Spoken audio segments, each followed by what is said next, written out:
Heather McGhee, welcome to the Daily Social Distancing Show. Thank you. I'm so glad to be with you. I'm so excited for this conversation. You cannot even understand. I'm excited because this is a concept that I have been preaching to my friends and anyone who's within earshot of me for like the last 5, 6, 7 years of my life. But I do not have the time nor the commitment to do any of the research to back up any of my claims. And my claims are simple. Number one, I believe that racism costs everyone, especially white people, a lot of money, and it costs all of society money. And I've always said to people that racism is one of the craziest concepts to me because it causes the people who oftentimes harbor the belief to hurt themselves. So I welcome you to the show because you've done the work behind this. You've actually done the data science behind it, and you've written a book entitled The Sum of Us. Tell me a little bit about what the book is about and why that title is so important. I wrote this book because after nearly 20 years of trying to find solutions to economic inequality and our big problems in society, I kept running up against a wall and I kept asking myself, okay, why can't we just seem to have nice things? And by nice things, I don't mean like hovercraft or laundry that does itself. I mean universal health care, a public health system to handle pandemics, reliable modern infrastructure in a country with so much wealth. So I set off on this journey across the country. I immersed myself in the research. And it turns out that racism is at the core of all of our most vexing public problems. As I've traveled throughout the world, the countries where they have the most fair ideas are the countries where they also have the most homogenous populations, where they believe everyone should have because everyone is like me. It feels like it is easier for people to not believe that life is a zero-sum game when they think that everybody's benefiting because everybody should benefit.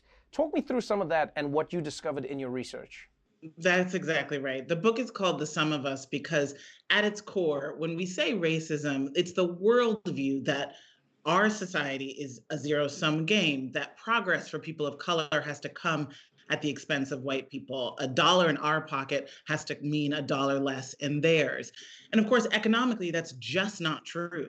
Just last year, Citigroup found that over the past 20 years, the racial economic divides, which are here because of policy, past and present, cost this country $16 trillion. But I kept hearing it across the country when I talked to people. I went to Mississippi and talked to a factory worker named Joey who explained that his white coworkers voted no to join a union that would have given them better wages and benefits because the mentality was, as he said, if the blacks are for it, I'm against it. Huh. That has been the overarching ideology and worldview of many, if not most, white Americans, according to the public opinion data, really, particularly since the civil rights movement, uh, sort of forced them to share the spoils of a country that used to be basically the benefits were for whites only. You know, you've run think tanks and you've worked in the world of just looking at the numbers. But for this book, you combine the numbers with the personal stories. What have you found is the best method to get a person to understand that racism is costing them money, even though they're the one being racist? It calls to mind a visit I had with a woman named Bridget. This is a white woman who spent her whole life working in fast food. She lives in Kansas City, and she totally had bought the us versus them, zero sum, anti-immigrant, people in the inner city story. And because of that, I think in many ways, she actually didn't believe that she herself, minimum wage worker, was ever going to be worth more than $7.25 an hour. But she was approached by workers who were organizing with the Fight for $15 an hour. And she went to the first organizing meeting. She saw a Latina woman stand up and describe her life, her bad plumbing in her apartment, having 3 kids and feeling trapped. And she said, I saw myself in her. And Bridget came to realize that it wasn't a zero sum game. As she says, black, white, or brown, it's not us versus them. For me to come up, you've got to come up too. She said, as long as we're divided, we're conquered.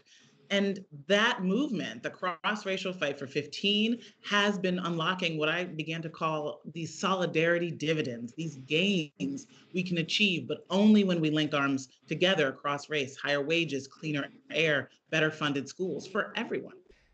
In America, one of the things that intrigued me the most, because it was similar to South Africa, was the story of the public swimming pools. I even have stand-up bits about this where I would say, you know, racism is such a powerful drug that it would make white people drain swimming pools. The thing that they loved more than anything, they decimated them.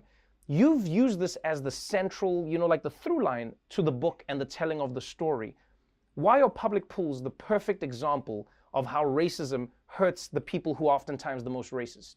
I went to Montgomery, Alabama, where there's this park in the middle of the town called Oak Park. And it used to have one of the nearly 2,000 grand resort style public swimming pools that were built in the 20s, 30s, and 40s at a time when it was just one little symbol of a big government commitment to everyone having a high quality of life. This was when the sort of American dream really took root. The swimming pool was public, it was funded with tax dollars, and yet it was segregated. During the civil rights movement, Black families said, hey, what about us? And instead of integrating it, the town of Montgomery closed the swimming pool, drained the public pool, backed a truck full of dirt, filled it in, actually closed the entire Parks and Recreation Department. Trevor, they even sold off the animals in the zoo. And they kept it closed for a decade, the entire 1960s. It's wild. It's wild, but it is the perfect example of the way that racism has a cost for everyone. It feels like in America, ever since the civil rights movement, we've all been sort of dealing with living in the bottom of a drained pool. It feels like since then, and the evidence bears this out, we have seen white people with their votes turn their backs on the formula that created the great middle class that would have made all of our lives better, because they would have to share it with people they'd been taught, and that's the key, that they've been taught to disdain and distrust. You know, what I also enjoyed about the book is that you lay out the possibilities, you lay out the conversations that need to be had, and you lay out the economic benefits of it all. Before I let you go, one of the more interesting things that you propose is having some sort of Truth and Reconciliation Commission where people talk about these things. Now, as a South African, I saw the benefits, and I've also seen the shortcomings of not doing something post the conversation. So walk me through why you think America would benefit from having some sort of Truth and Reconciliation Commission. So we have a country, the United States was born with this view of a zero-sum racial hierarchy built into the economic justification for stolen land, stolen people, and stolen labor. This is a very old idea. And yet we've never gotten on the same page about our history. So I think it's not possible for us to actually move forward if we're still contesting the basic facts about our history and even our present. So obviously we have to have a sort of truth effort, but it can't just be a commission in Washington. What's so exciting to me is that it's happening at the community level. You've got to take action, but you also have to start with telling the truth. And that's what's been robbed from us. Our truth in this country is so much more terrible, but also because of the overcoming, so much more beautiful than we've been allowed to truly know.